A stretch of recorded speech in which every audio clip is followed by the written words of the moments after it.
Seguro que en más de una ocasión has querido añadir sombra a una imagen, a un título o cualquier otra cosa. ¿Sabes que GIMP es uno de los programas que más posibilidades tiene en cuestión de crear sombras?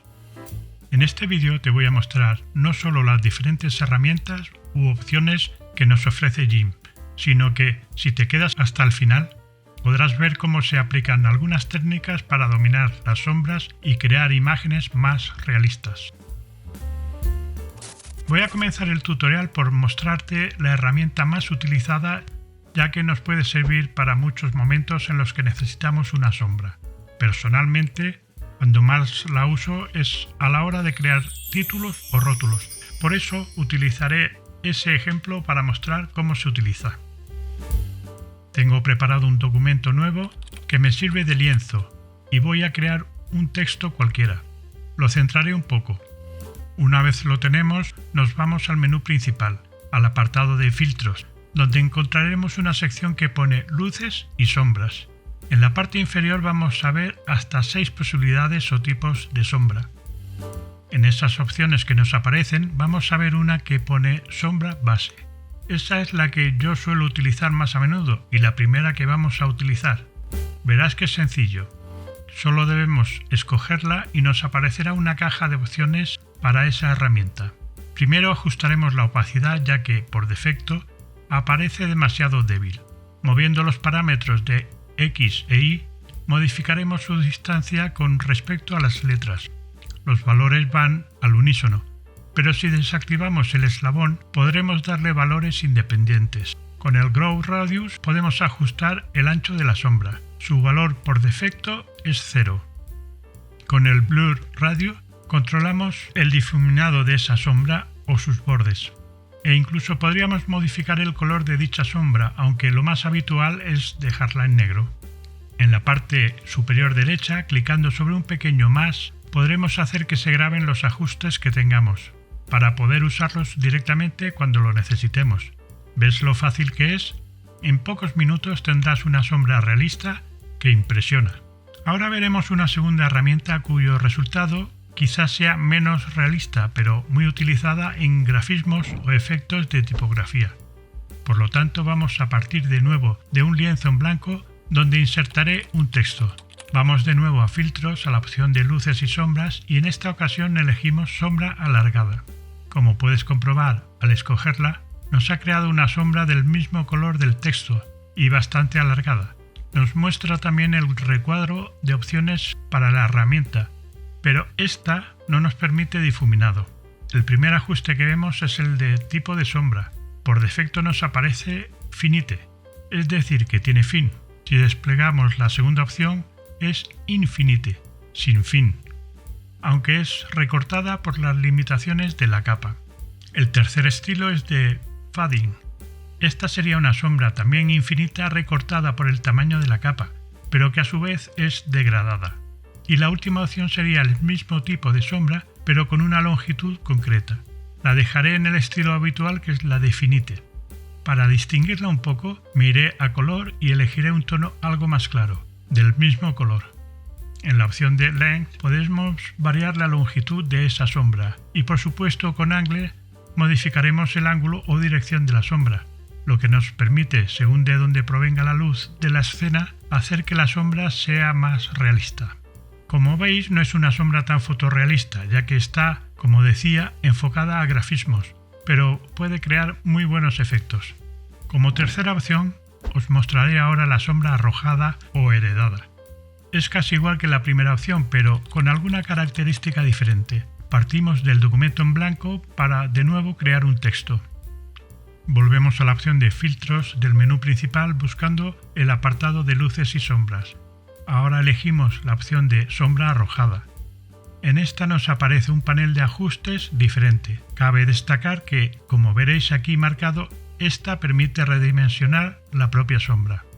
Primero tenemos el desplazamiento de X e Y, con lo que ajustaremos la distancia que nos separa la sombra del texto.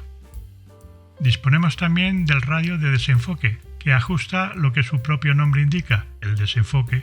También tenemos la opción de elegir el color de la sombra y, por último, su opacidad, que considero que el mejor valor está alrededor de 70 u 80. Le aceptamos y como podéis ver se nota poquito. Para que se distinga más, aumentaremos el desplazamiento de la sombra y aumentaremos un poco la opacidad. Y ahora se nota más. La particularidad, como decía, de esta opción de sombra es que nos crea una capa aparte, por lo que podremos modificarla a nuestro gusto. GIMP nos ofrece otras opciones muy interesantes. Aquí tienes uno de los trucos que usan los profesionales para darle ese toque realista a sus imágenes. Se trata de la sombra con perspectiva. De nuevo, sobre un lienzo en blanco, creo un texto. Ahora ya sabéis, menú, filtros, luces y sombras, y elegiré ahora la opción de perspectiva. Y vamos a ver las opciones que nos ofrece este tipo de sombra. Pondré primero la distancia relativa al horizonte a 5, que es el valor que suele salir por defecto. Le subo un poco el radio de desenfoque y ya había subido algo más la opacidad. También cambié el color de la sombra. Y como podéis comprobar, esta sombra también nos permite el dimensionado si activamos la casilla. Y esto es lo que nos hace. Una sombra como si tuviésemos la luz entre nosotros y el texto.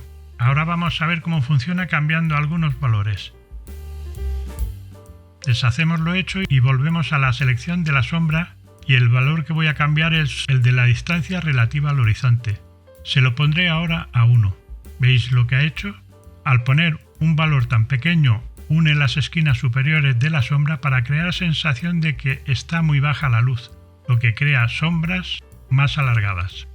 Si lo volvemos a repetir, pero le ponemos un valor mayor, unos 20, la sombra tendrá prácticamente la misma anchura que el texto y la inclinación que sigue teniendo es por el ángulo que no vamos a modificar. Voy a repetir el proceso, pero esta vez dejo ese valor a 5, que es el que aparece por defecto, y modificaré el valor de longitud relativa a la sombra. Le voy a poner un valor de 0.5. Como podéis ver, ese valor nos ajusta la longitud de la sombra a un valor bajito, una sombra cortita. Lo vuelvo a repetir, pero ahora le pondré un valor de 3. ¿Veis lo que se ha alargado ahora la sombra? Pero no te vayas todavía, porque ahora te voy a mostrar otra de las opciones de sombra que nos ofrece GIMP. Esta opción, más que una simple sombra, es todo un efecto de iluminación.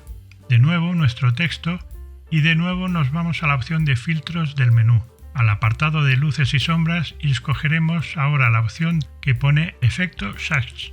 En el panel que nos aparece, los primeros ajustes que vemos son de desplazamiento pero de brillo. No hay que darle un exceso de desplazamiento, ya que esto es para simular el brillo que podría dar una luz sobre el objeto, y el valor es negativo porque se ensancha hacia el interior del objeto. Para el ejemplo le pondré -2 a los dos valores. Y como las letras tienen un tono marrón, el brillo le daré un color más amarillento. Le subiré un poco la opacidad del brillo. El color de la sombra la dejaré en negro, pero le bajo un poco la opacidad. Dejo marcado el mantener la selección. Eso hará que se nos queden seleccionadas las letras por si tenemos que hacer algún efecto más. Y como podéis ver, se nos crea una sombra alrededor del texto con unos bordes en la dirección contraria a la sombra, como simulando brillos en las letras. Además, se mantienen las letras seleccionadas, y si os fijáis en el panel de capas, nos ha creado una capa con la sombra y una máscara de capa para los brillos de las letras. Y ahora toca que te muestre otra forma más de hacer sombras, dando ese toque profesional que hará conseguir sombras cuando necesitéis hacerlas muy reales o en escenas complicadas. Me he preparado un fondo liso con un personaje sin fondo, en primer plano. Suponemos que debemos integrar a ese personaje en una escena y debemos hacer que parezca realista.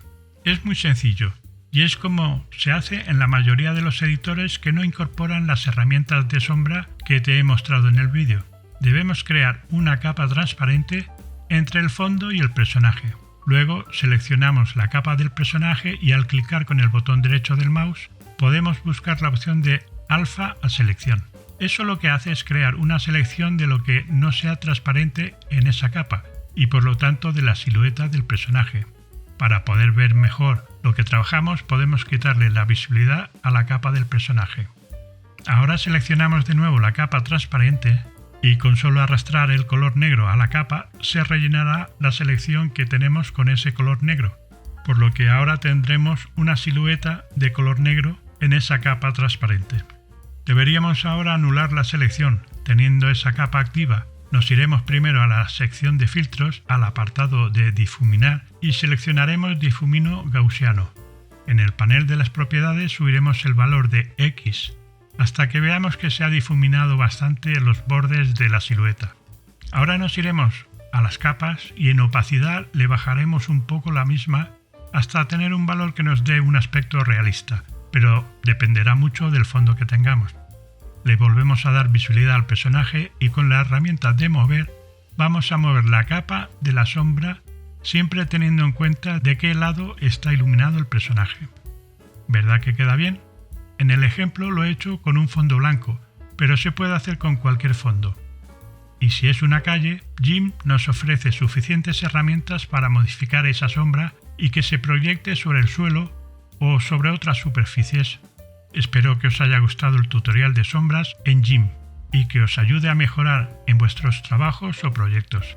Aquí os dejo otro interesante tutorial de este magnífico editor gráfico gratuito. Un gran saludo y gracias por ver. Chao.